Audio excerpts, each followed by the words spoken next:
Hello guys, welcome back to the Ayurveda channel. Hope you guys are doing well.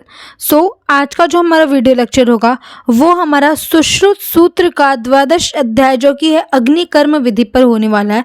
Previously हमने क्षार पाक विधि पढ़ा था और हमने 1 to 11 चैप्टर सारे कंप्लीट कर दिए हैं सूत्र स्थान के। अगर आप लोगों ने उसे अभी तक नहीं देखा तो नीचे डिस्क्रिप्शन बॉक्स में आप सभी को सुश्रुत सूत्र स्थान की प्लेलिस्ट मिल जाएगी, आप वहां पे जाके चेकआउट कर सकते हैं। और साथ ही साथ में हमने सुश्रुत निदान स्थान का पूरा 16 चैप्टर कंप्लीट कर दिया है, जिसकी प्लेलिस्ट भी हमारे नीचे डिस्क्रिप्शन बॉक्स में मिल जाएगी आपको, या फिर आप हमारे चैनल पे जाके सुश्रुत निदान स्थान प्लेलिस्ट में उसे विजिट कर सकते हैं और 1 to 16 चैप्टर्स पूरे देख सकते हैं। तो बढ़ते हैं हम अपने आज के टॉपिक पर जो कि है अग्निकर्म विधि पर। तो अग्निकर्म विधि, जैसा कि हमने जब क्षार पाक पढ़ा था तो वहाँ पे जो होता है शस्त्र और अनुशस्त्रों में क्षार को जो होता है प्रधान बताया गया था। क्यों प्रधान बताया गया? तो वहाँ पे 3 कारण बताए थे। उसी तरीके से यहाँ पर बताया है कि दहन क्रियाओं में क्षार की अपेक्षा उत्तम जो होता है अग्निकर्म को माना गया। क्यों अग्निकर्म को माना गया देखते हैं। देखिए क्या बताया, क्षार दग्ध अग्नि क्रियासु व्याख्या तदनाम रोगाणाम अपुनर्भव भेषज शस्त्र क्षार साध्यानाम तत्साध्यम त्वच। क्या बताया है कि जो भी दहन क्रिया होती है उसमें क्षार को जो होता है अग्नि को जो होता है क्षार से ज़्यादा उत्तम माना है। क्यों माना है? क्योंकि रोगाणाम अपुनर्भव, मतलब जो रोग होते हैं अगर एक बार जिसको हम अग्निकर्म से ठीक करते हैं उसकी पुनः उत्पत्ति नहीं हो पाती। ठीक है, तो उसका मतलब यही बताया कि जो रोग होता है जिसको हम दग्ध के थ्रू शांत करते हैं, मतलब अग्निकर्म के थ्रू जब हम उसको ठीक करते हैं तो उस रोग की फिर से उत्पत्ति नहीं होती। और जो रोग जो होते हैं औषध शस्त्र और क्षार के प्रयोग से ठीक नहीं हो पाते हैं उसको हम लोग अग्निकर्म के थ्रू ठीक कर लेते हैं। तो वही चीज़ नीचे विमर्श में लिखा है, देखेंगे दहन क्रियाओं में क्षार की अपेक्षा अग्नि को उत्तम माना गया है क्योंकि अग्नि से जले हुए रोगों की फिर उत्पत्ति नहीं होती और जो रोग शस्त्र औषध और क्षार के प्रयोग से ठीक नहीं हो पाते वे अग्नि द्वारा जलने से ठीक हो जाते हैं। तो यहाँ पे अग्निकर्म क्षार की अपेक्षा क्यों उत्तम है उसके लिए 2 रीज़न बताएं। एक तो रोगों की फिर से उत्पत्ति नहीं हो पाती और दूसरी चीज़ ये कि जो अग्नि शस्त्र और क्षार से नहीं ठीक हो पाते रोग वो अग्निकर्म से शांत हो जाते हैं। अब बढ़ते हैं आगे हमारे 4th नंबर श्लोक। अब देखेंगे अग्निकर्म में उपयोग करने वाली जो उपकरण होती है उसके बारे में बताया। अथे मणि दहनो उपकर्माणि तद्यथा पिपल्य अजासृक दंत शर शलाका जम्बोष्ट इतर लोहा क्षौद्र गुड़ स्नेहाश्च तत्र पिपल्य अजासृक दंत सर शलाका त्वगतानाम जम्बोष्ट इतर लोह मांस गतानाम क्षौद्र गुड़ स्नेह सिरा स्नायु अस्थि संधि गतानाम। तो क्या बताया कि अग्नि द्वारा दहन के लिए जो उपकरण यूज होते हैं कौन कौन से? पिपली, फिर अजा, फिर मतलब बकरी की मिंगनिया, दंत किसका? वो भी गाय या बैल का दंत, सर शलाका यूज करेंगे, जम्बोष्ट और अन्य जो भी लोह होते हैं जैसे सोना चांदी तांबा लोह जो भी अन्य धातुएं होती है वो, क्षौद्र गुड़ स्नेहाश्च और साथ में क्षौद्र मतलब होता है शहद, गुड़, स्नेह और घृत तेल आदि से पदार्थ से भी हम लोग कर सकते हैं। फिर वही बताया कि इनमें जो हमने पढ़ा उसको कौन से को मांस में प्रयोग करते, कौन को सिरा स्नायु में, किसको जो होता है त्वचा में यूज करते। देखिए क्या होता है, पिपली, बकरी की मिंगनिया, गोदंत, सर शलाका, इनका उपयोग त्वचा के दहन कर्म में प्रयोग किया जाता है।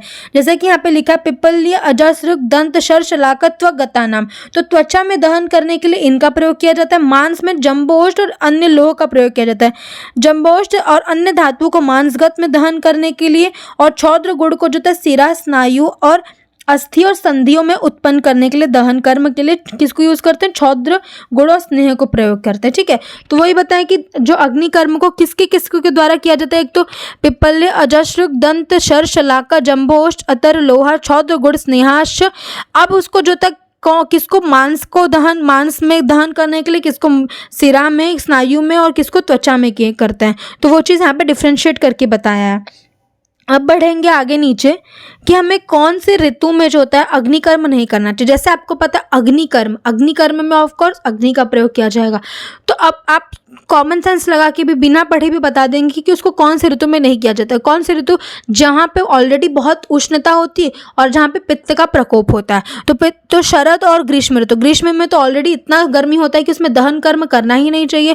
शरद में क्या होता है? पित्त का प्रकोप होता है, इसके कारण हमें शरद ऋतु में नहीं करना चाहिए।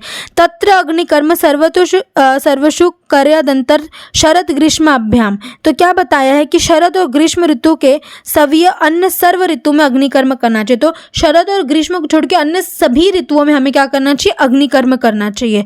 शरद और ग्रीष्म ऋतु में भी अत्यधिक अर्थात प्राणों का संकट उपस्थित हो तथा रोग अग्निकर्म से ही साध्य हो तो ऋतु विपरीत आहार आच्छादन आदि का प्रबंध कर अग्निकर्म करना चाहिए। ये बताया कि अगर शरद और ग्रीष्म ऋतु में, ऐसा तो नहीं है ना कि वहाँ पे कोई पेशेंट ही नहीं होंगे अग्निकर्म वाले, ऐसा नहीं है। वो ऋतु में हमें अग्निकर्म निषेध है, लेकिन अगर उस टाइम पे कोई ऐसा रोगी है जिसको अग्निकर्म से ही साध्य होगा वो, ठीक है, और बहुत ज़्यादा इमरजेंसी वाली कंडीशन आ गई, तो हम क्या करेंगे? ऋतु शरद के और ग्रीष्म के विपरीत ऋतु जैसा माहौल बनाएंगे, लाइक थोड़ा सा ठंडा माहौल बनाएंगे, आहार वाहार देंगे और उसका प्रबंध करने के बाद हम अग्निकर्म करेंगे, ठीक है। तो शरद और ग्रीष्म ऋतु के अलावा सभी ऋतुओं में हमें अग्निकर्म करना चाहिए, लेकिन अगर बहुत इमरजेंसी कंडीशन आ गया तो उसके ऋतु के विपरीत जैसा आहार और आच्छादन आदि का प्रबंध करने के बाद ही हमें क्या करना चाहिए? अग्निकर्म करना चाहिए। फिर यहाँ पर देखिए क्या बताया है, अग्निकर्म के पूर्व हमें क्या करना चाहिए, ठीक है। अग्निकर्म के पूर्व देखिए क्या बताया, प्रायः सर्व रोगों में तथा सर्व ऋतुओं में पिच्छल अन्न को खिलाकर अग्निकर्म करना चाहिए, ठीक है। मतलब आप पेज के टॉप पर लिख लेंगे कि अग्निकर्म के पूर्व हमें क्या करना है? हमेशा पिच्छल अन्न का सेवन कराना है रोगी को। लेकिन कौन से व्याधि में अग्निकर्म के पूर्व हमें पिच्छल अन्न का सेवन नहीं कराना, एकदम नहीं सेवन कराना है? कौन सा? अश्मरी है, भगंदर है, अर्श है, मुख रोग है, ठीक है। तो क्या क्या बताया? अश्मरी है, भगंदर है, अर्श और मुख रोग। इसमें रोगी को बिना खिलाए अग्निकर्म करना चाहिए। यहाँ पे नीचे विमर्श में मूढ़गर्भ और उदर भी लिखा है, लेकिन वो श्लोक में मेंशन नहीं है तो आप उसे नहीं पढ़ेंगे, आप उसे कट कर देंगे, ठीक है। अश्मरी है, भगंदर है, अर्श और मुख रोग, ऐसे 4 रोग हैं जिसमें हमें अग्निकर्म करने से पहले पिच्छल अन्न का सेवन नहीं कराना है। बाकी सभी रोगों में हमें अग्निकर्म से पूर्व क्या कराना है? हमें पिच्छल अन्न का सेवन कराना है। चैप्टर के एंड में हम देखेंगे पूर्व कर्म, प्रधान कर्म, पश्चात कर्म। तो आपको याद होना चाहिए कि पूर्व कर्म में क्या करेंगे? अग्निकर्म के पिच्छल अन्न का सेवन कराएंगे। अब बढ़ते हैं आगे, देखिए क्या बताएं, कुछ आचार्य अग्निकर्म के त्वक दग्ध और मांस दग्ध ऐसे 2 भेद मानते हैं, किंतु इस धन्वंतरी संप्रदाय में सिरा, स्नायु और संधि और अस्थियों में भी अग्निकर्म का निषेध नहीं है। क्या बताए? कुछ आचार्य जो होता है केवल त्वक दग्ध और मांस दग्ध को ही भेद मानते हैं, लेकिन आचार्य सुश्रुत ने इसमें सिरागत, स्नायु, संधि और अस्थिगत में भी अग्निकर्म बताया है, ठीक है। इन्होंने इसमें निषेध नहीं किया है। अब देखिए क्या बताया है, हमने ऊपर पढ़ा था त्वग में हम लोग दग्ध करे थे, त्वचा में, मांस में करे थे, सिरा, स्नायु, अस्थि में। तो जब हम उसमें दग्ध करते हैं तो उसमें कैसा लक्षण उत्पन्न होता है वो देखेंगे। सबसे पहले यहाँ पर देखिए क्या बताया है, मार्कर चेंज करते हैं। देखिए, तत्र शब्द प्रादुर्भावो दुर्गंधता त्वक संकोच त्वक दग्धे। अब हम त्वचा में दग्ध कर रहे हैं तो कैसे लक्षण उत्पन्न होंगे? शब्द प्रादुर्भाव, अगर त्वचा पे आप कोई भी अग्नि का संपर्क मतलब टच करेंगे तो अग्नि को संपर्क में लाएंगे तो क्या शब्द होता है? चटचटाहट की शब्द आएगी, तो ये शब्द का प्रादुर्भाव, दुर्गंधता, दुर्गंध आएगी और त्वचा क्या होगा? संकोच, मतलब कंस्ट्रिक्शन होगा, त्वचा में संकोच उत्पन्न होगा, ठीक है। अब अगर मांस में दग्ध होगा तो कैसा लक्षण आएगा? कपोत वर्णता, अल्प शवथु वेदना, शुष्क संकोचित व्रणता च मांस दग्धे। बहुत इंपॉर्टेंट है, आप अंडरलाइन करेंगे। कपोत वर्णता, अल्प शवथु वेदना होगा, तो कपोत वर्ण है किसमें होगा? कपोत कौन होता है? कबूतर। कबूतर के समान वर्ण का कौन सा हो जाएगा? किसमें? मांस के दग्ध में। कपोत के वर्ण का और अल्प शवथु, अल्प स्वेलिंग और अल्प वेदना किसमें होगी? मांस दग्ध में। अब आता है स्नायु और सिरा के दग्ध में कैसा लक्षण उत्पन्न होगा? देखिए, कृष्ण उन्नत वर्णता स्त्राव सनिरोधश सिरा स्नायु दग्धे। क्या बताया यहाँ पे कि कृष्ण और उन्नत व्रण होगा। कैसा होगा? कृष्ण उन्नत व्रणता और स्त्राव नहीं निकलना, मतलब क्या बताया? स्त्राव का निरोधश्च, स्त्राव नहीं निकलेगा किसमें? सिरा और स्नायु दग्ध में। तो क्या बताया? आपको ध्यान रखना है कि मांस में कपोत वर्णता और सिरा स्नायु में कृष्ण वर्ण हो रहा है, ठीक है। फिर बताया संधि और अस्थि दग्ध में कैसा होता है? रुक्ष अरुणता, कर्कश, संधि, व्रणता। कर्कश और स्थिर व्रण होगा। ठीक है, तो क्या बताया कि दग्ध मतलब अगर संधि और अस्थि में हो रहा है तो कैसा व्रण उत्पन्न होगा? रुक्ष अरुण वर्ण का होगा, कर्कश और स्थिर व्रण होगा। किसमें? संधि और अस्थि के दग्ध में। आप यहीं से पढ़ेंगे क्योंकि आपको कभी भी एमसीक्यूज में हिंदी वाले टर्म नहीं आएंगे, आपको श्लोक वाले संस्कृत वाले टर्म आएंगे। ठीक है, तो आपको ये शब्द पता होने चाहिए कि कौन से में कौन सा शब्द का प्रयोग किया गया था। वापस रिविजन करते हैं। जब मांस दग्ध होता है तो उसमें क्या कैसा व्रण होगा? शब्द की प्रादुर्भाव होगी, दुर्गंध आएगा, त्वचा संकोचित होगा। मांस में इंपॉर्टेंट है एक वर्ड कपोत वर्ण का होगा, और कैसा होगा? अल्प शवथु, अल्प वेदना होगा। अब सिरा और स्नायु में कैसा था? उसमें कपोत वर्ण था, यहाँ पे कृष्ण वर्ण हो रहा है। और कैसा होगा? स्त्राव नहीं होगा, तो स्त्राव निरोधश्च। और कैसा हो रहा है? संधि और अस्थि में रुक्ष अरुण वर्ण का, कर्कश स्थिर वर्ण हो रहा है संधि और अस्थि दग्ध में। ठीक है, अब बढ़ते हैं आगे। देखिए, जो हमने अभी श्लोक में पढ़ा वही यहाँ पे विमर्श में लिखा है, आप उसे रीड कर लेंगे, वही चीज़ बताया गया है जो अभी हमने पीछे देखा है। अब 9 नंबर श्लोक में देखते हैं। देखिए क्या बताया? तत्र शिरो रोग अधिमंत भ्रू ललाट शंख प्रदेश दहते वर्तम रोग आद्र वस्त्र प्रति चिन्हम दृष्टि कृत्वा वर्तम रोम कूपान दहते। क्या बताएं यहाँ पे कि सिर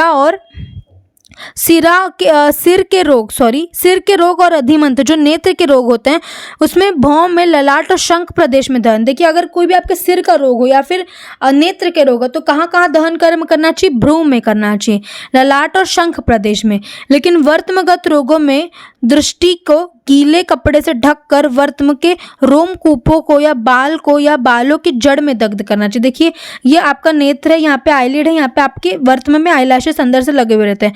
अगर आपको वर्तमगत रोगों की अगर आपको दिक्कत है, वर्तमगत में दृष्टि को गीला करके, दृष्टि क्या होता है? आपका कॉर्निया होता है, तो उसको गीले वस्त्र से ढकने के बाद यहाँ पर दहन कर्म करना चाहिए आपको। ठीक है, तो वही चीज़ यहाँ पर बताया है कि अगर आपको सिर की और नेत्र की दिक्कत होगी तो भ्रू, ललाट और शंख प्रदेश में दहन कर्म करना चाहिए। और अगर वर्तमगत रोगों की दिक्कत होगी तो आर्द्र वस्त्र से उसको ढककर फिर वर्तम के रोमकूपों को दहन करना चाहिए। ठीक है, तो यही चीज़ यहाँ पे बताया था। अब देखिए नीचे क्या बताया है, आप रीड कर लेंगे, केवल यहाँ पे कुछ ऐसा हाईलाइट करने वाला नहीं है।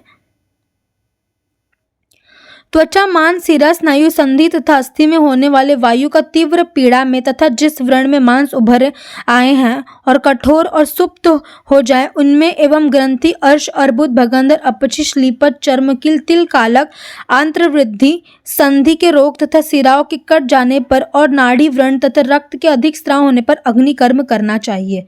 ठीक है, ये केवल आपको रीड करना है। फिर अब बताया दहन के प्रकार, बहुत इंपॉर्टेंट है आपके प्रॉफ एग्जाम के लिए, आपके एमसीक्यूज के लिए ये बहुत इंपॉर्टेंट, आप इसे ध्यान से पढ़ेंगे। देखिए क्या बताया है, दहन के कितने भेद बताएं? 4 प्रकार के बताए गए हैं। तत्र वलय, बिंदु, विलेखा, प्रतिसारणीति, दहन विशेषा। तो दहन के कितने भेद बताएं? 4। कौन कौन से? वलय मतलब सर्कल में ऐसे दहन करना, बिंदु मतलब डॉट डॉट में ऐसे छोटे छोटे स्थानों पे दहन करना, विलेखा ऐसे रेखाओं खींचने की तरह दहन, प्रतिसारण किसी वस्त्र से लेकर ऐसे पूरा रगड़ देने को प्रतिसारण। ये 4 प्रकार के दहन कर्म बताए हैं। ठीक है, तो 4 प्रकार के दहन कर्म कौन से है? तो विलय, बिंदु, विलेखा, प्रतिसारण। आपको बहुत इंपॉर्टेंट, आपको इसके नाम याद होने चाहिए। ठीक है, तो प्रतिसारण है, विलेखा, बिंदु, वलय, ऐसे 4 प्रकार के क्या से दहन के प्रकार। आगे हम देखेंगे वो कुछ और होगा, बट अभी आपको देखना है दहन के कितने प्रकार हैं। फिर यहाँ पे देखिए क्या बताया है नीचे। जब हमने क्षारपाक विधि पढ़ी थी तो वहाँ पर भी देखा था कि अगर दग्ध हो रहा है, सम्यक दग्ध, तो उसमें हम क्या करेंगे? वहाँ पे हम लोग मधुक और घृत का प्रयोग करते हैं। मधुक, मुलेठी का, जिसे हम मधुक बोलते हैं। यहाँ पे केवल घृत का, मधु और घृत का प्रयोग करें। देखिए वहाँ पे क्षार दग्ध में हम किसका, क्षार के सम्यक दग्ध में मधुक, ठीक है, प्लस घृत का। बट हम किसमें, अग्निकर्म में केवल मधु का और घृत का। वहाँ पे मधु है यहाँ पे अग्नि में, लेकिन क्षार में मधुक था जिसे मुलेठी कहते हैं। ठीक है, ये आपको डिफरेंस पता होना चाहिए, याद होना चाहिए कि अग्निकर्म के हम लोग सम्यक दग्ध में किसका, मधु और घृत का प्रयोग कर रहे हैं। लेकिन जब हम क्षार पाक पढ़ रहे थे वहाँ पे क्षार के सम्यक दग्ध में मधुक और घृत का प्रयोग कर रहे थे। इंपॉर्टेंट है, आप इसे हाईलाइट करेंगे। तत्र सम्यक दग्धे मधु सर्पी अभ्यंग। ठीक, अब आगे बढ़ते हैं। कौन से मनुष्य में अग्निकर्म निषेध है? आपको पता होगा कौन से मनुष्य में अग्निकर्म निषेध होगा।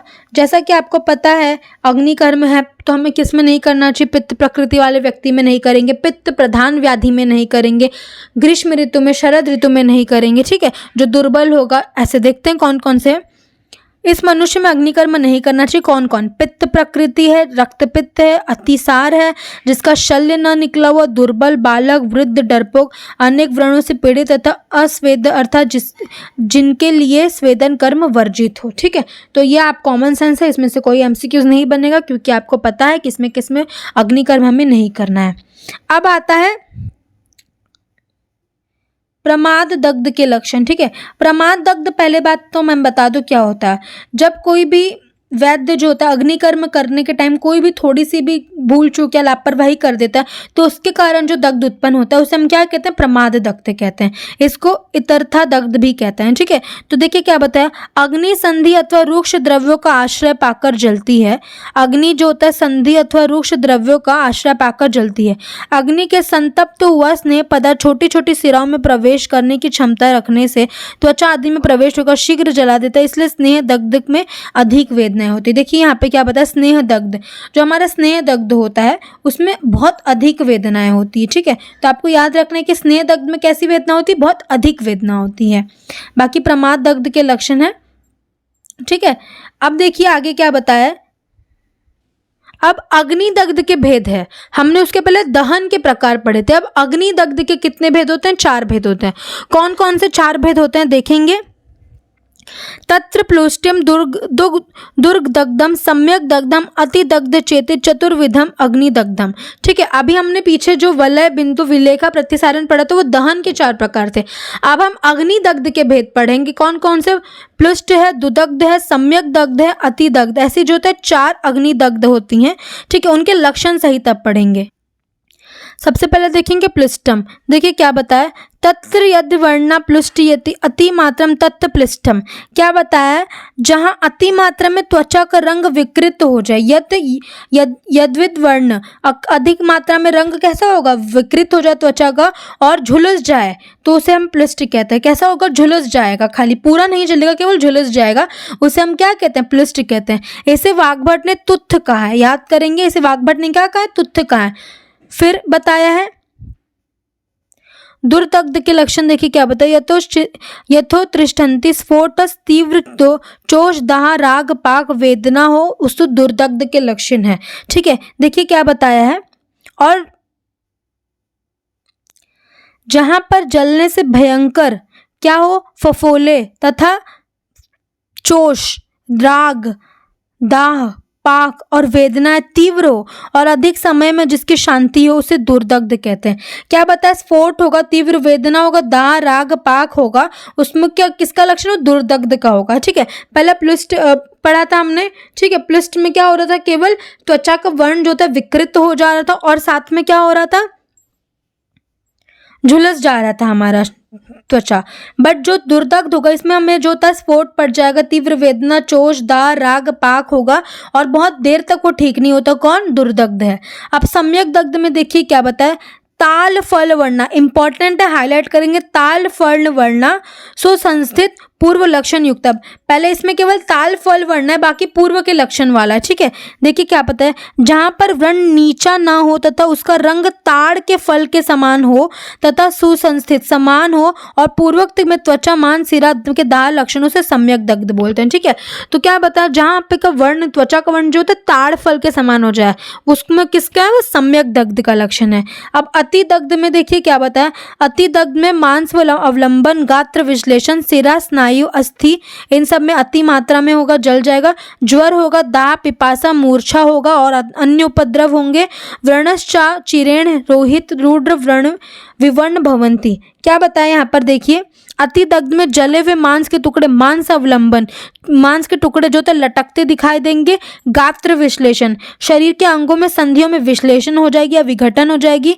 सिरा, स्नायु, संधि, अस्थि, इनका क्या होगा? अधिक मात्रा में विनाश हो जाता है। साथ में ज्वर, दाह, पिपासा और ज्वर, दाह, पिपासा, मूर्छा और अन्य उपद्रव उत्पन्न होंगे। इनका बना व्रण देरी से भरता है तथा भर जाने पर भी विरूप सा हो जाता है। इस तरह 4 प्रकार के अग्निदग्ध के लक्षण ठीक तरह उसे जानकर चिकित्सा करने पर वैद्य जो होता है अच्छे से चिकित्सा कर पाएगा। ठीक है, तो अग्निदग्ध के कौन से 4 भेद है? प्लुष्ट है, फिर आता है हमारा दुर्दग्ध है, फिर आता है अतिदग्ध है, फिर आता है हमारा लास्ट वाला सम्यक दग्ध है। तो प्लुष्ट में क्या हो रहा था, हमारा त्वचा का वर्ण जो था विकृत हो जा रहा था और हमारा त्वचा जो था झुलस जा रहा था। दुर्दग्ध में क्या हो रहा है, राग होगा, स्फोट होगा, तीव्र वेदना होगा, पाक होगा, दाह होगा और साथ में बहुत ज्यादा वेदना होगा। ठीक है, सम्यक दग्ध में क्या हो रहा है, शरीर का वर्ण जो था ताल फल के समान हो जाएगा, हाईलाइट करेंगे, ताड़ के फल के समान हो जा रहा है सम्यक दग्ध में।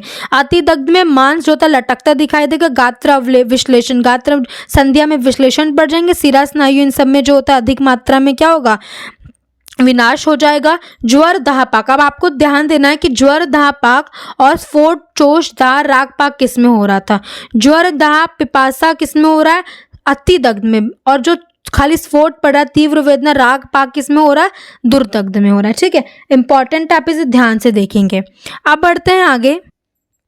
अब देखिए क्या बताया, जो हमने 4 प्रकार के अग्निदग्ध पढ़े उनकी चिकित्सा देखिए क्या बताया है। अब दग्ध पुरुष के रोग की शांति के लिए चिकित्सा कहा गया है। ठीक है, प्लुष्ट में जले भाग को अग्नि से तपाना चाहिए, हाईलाइट करेंगे। प्लुष्ट का जो जला हुआ रहता है उसको क्या करेंगे, अग्नि से तपाएंगे। प्लुष्ट अग्नि प्रपतम कार्य उष्णम तद औषधम, तो प्लुष्ट में एक तो झुलस आ रहा था फिर भी हम उसमें उष्ण से तपाएंगे तथा बाएं लेप आदि और अभ्यंतर पान आदि औषध भी कैसा देंगे, उष्ण गुण वाला देंगे। हाईलाइट करेंगे कि प्लुष्ट में जो होता है हम अग्नि से उसको तपाएंगे फिर से, और जो अन्न मतलब पीने के लिए भी जो देंगे वो भी उष्ण चीज देंगे गुण वाली। दग्ध के कारण शरीर के अधिक, और क्यों हम लोग उसको शीत नहीं देंगे इसका रीजन भी बताया। दग्ध के कारण शरीर के अधिक मात्रा में स्विन हो जाने पर रक्त भी स्विन हो जाता है। ऐसी दशा में शीतो उपचार शीतल जल का प्रयोग किया जाता है, तो स्वभाव से ही वह रक्त को अधिक गाढ़ा कर देता है। इसलिए व्रणों का प्रक्षालन करने तथा पीने के लिए उष्ण जल का ही प्रयोग करना चाहिए, शीतल जल या शीतल पदार्थ का प्रयोग नहीं करना चाहिए। ठीक है, क्या बताया है कि अगर हमको प्लुष्ट वाला दग्ध हो गया तो हम उसमें जो तक उष्ण उपचार करेंगे और साथ में पीने के लिए भी उष्ण गुण के ही चीज़ों का सेवन करेंगे। क्यों हम शीत का प्रयोग नहीं करेंगे, क्योंकि जो होता है जलने के बाद हमारा रक्त जो होता है स्विन्न हो जाता है। अगर हम शीतल जल का प्रयोग करेंगे तो क्या होगा, वो गाढ़ा कर देगा, एकदम मतलब थक्का पड़ जाएगा, गाढ़ा कर देगा। इसीलिए हम जो तो शीतल की जगह उष्ण का ही प्रयोग करते हैं। अब दुर्दग्ध में देखिए क्या बताया, दुर्दग्ध में शीत तथा उष्ण दोनों प्रकार का उपचार वैद्य करें, किंतु घृत आलेप और सेक केवल शीत का करें। ठीक है, देखिए यहाँ पे दोनों चीज का बताया कि दुर्दग्ध में जो होता है हम शीत और उष्ण दोनों का प्रयोग कर रहे हैं, लेकिन जो लेप सेक ठीक है और घृत, लेप है सेक है और घृत है, इसको केवल शीत गुण का ही प्रयोग करेंगे। ठीक है, इसको केवल किसका प्रयोग करेंगे, शीत गुण का ही करेंगे। तो यही चीज़ यहाँ पे बताया कि दुर्दग्ध में हम शीत उष्ण दोनों प्रकार का प्रयोग करेंगे, लेकिन अगर जो हमको लेप करना है, घृत का प्रयोग करना है और जो भी हमें सेक करना है वो शीतल करेंगे, उष्ण नहीं करेंगे। अब देखिए क्या बताया सम्यक दग्ध के लिए। सम्यक दग्ध में की अवस्था में वंशलोचन, प्लक्ष की छाल, लाल चंदन, सोनागेरु गिलोय इन्हें पत्थर पर महीन पीसकर घृत में मिलाकर आलेपन कर देना चाहिए, अथवा घोड़े आदि ग्राम्य पशु बराह और अनु पशु तथा कच्छप आदि अनु प्राणियों के मांस को पीसकर लेप करना चाहिए। यदि दग्ध स्थान पर सर्वदेह में निरंतर दाह होता है तो पित्त विद्रधि का, इंपॉर्टेंट है, सम्यक दग्ध में इंपॉर्टेंट है, सम्यक दग्ध में हमें पित्तज विद्रधि के समान चिकित्सा करनी है। आप पेज के टॉप पर लिख लेंगे, पित्तज विद्रधि के समान कैसे चिकित्सा करनी चाहिए। और अगर हम अति दग्ध का भी लक्षण देंगे तो वहाँ पे हमें पित्तज विसर्प के समान चिकित्सा करना होगा, लेकिन सम्यक दग्ध में पित्तज विद्रधि के समान चिकित्सा करेंगे। हाईलाइट करेंगे क्योंकि कंफ्यूजन बहुत होती है, पित्तज विद्रधि पित्तज विसर्प किसमें कौन सा करना है। अब आगे देखेंगे जब हम अति दग्ध की चिकित्सा देखेंगे। अति दग्ध की अवस्था में जले हुए मांस को निकाल कर प्रथम शीतल उपचार करना चाहिए और शीतल चावलों का चूर्ण अथवा तिंदुक की छाल या क्वाथ का जो होता है घृत में प्रलेप करेंगे और व्रण में गुड़ुचि के पत्रों अथवा कमल के पत्रों का जो होता है ढक देना चाहिए। अन्य शेष जो होता है पित्त विसर्प के समान चिकित्सा करेंगे। आप पेज के टॉप पर लिख लेंगे, सम्यक दग्ध में जो होता है, सम्यक दग्ध में हम पित्तज विद्रधि के समान चिकित्सा कर रहे थे। किसके? पित्तज विद्रधि। ठीक है।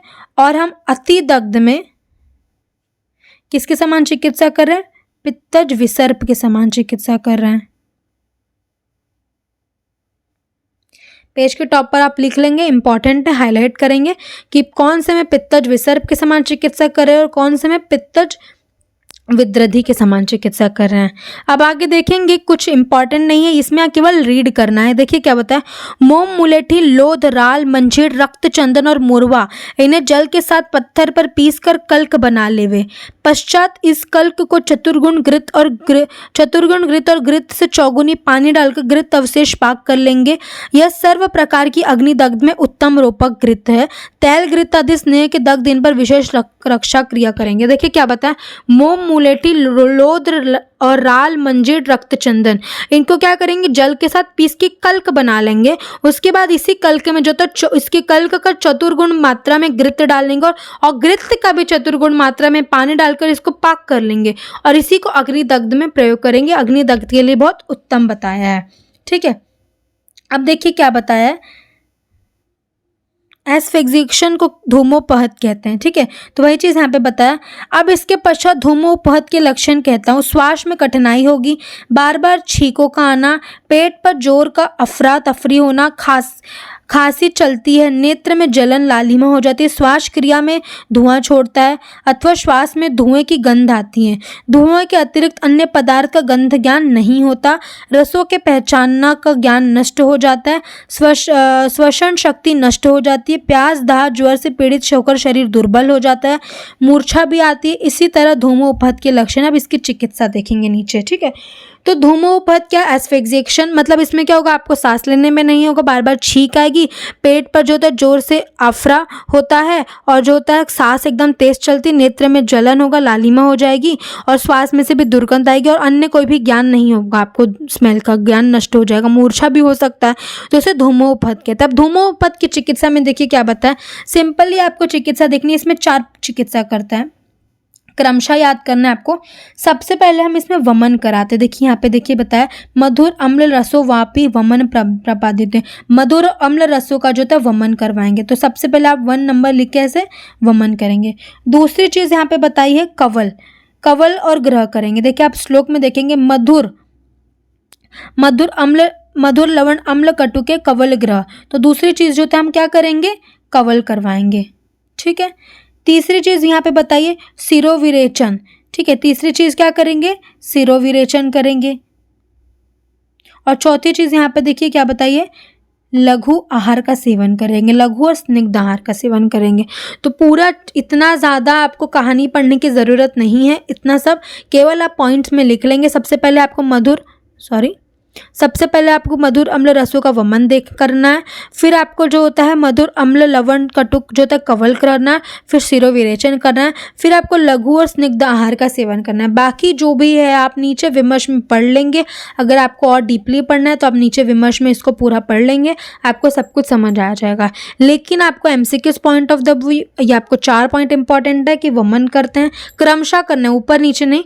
वमन है, फिर आपका है कवल है, फिर शिरोविरेचन है, फिर लघु आहार है। 4 प्रकार की चिकित्सा धूमोपहत में कहते हैं। धूमोपहत को आधुनिक में क्या बोलते हैं? एस्फिक्सिएशन। ठीक है, उसके लक्षण भी आपको अपने प्रॉफ एग्जाम के लिए याद होना चाहिए।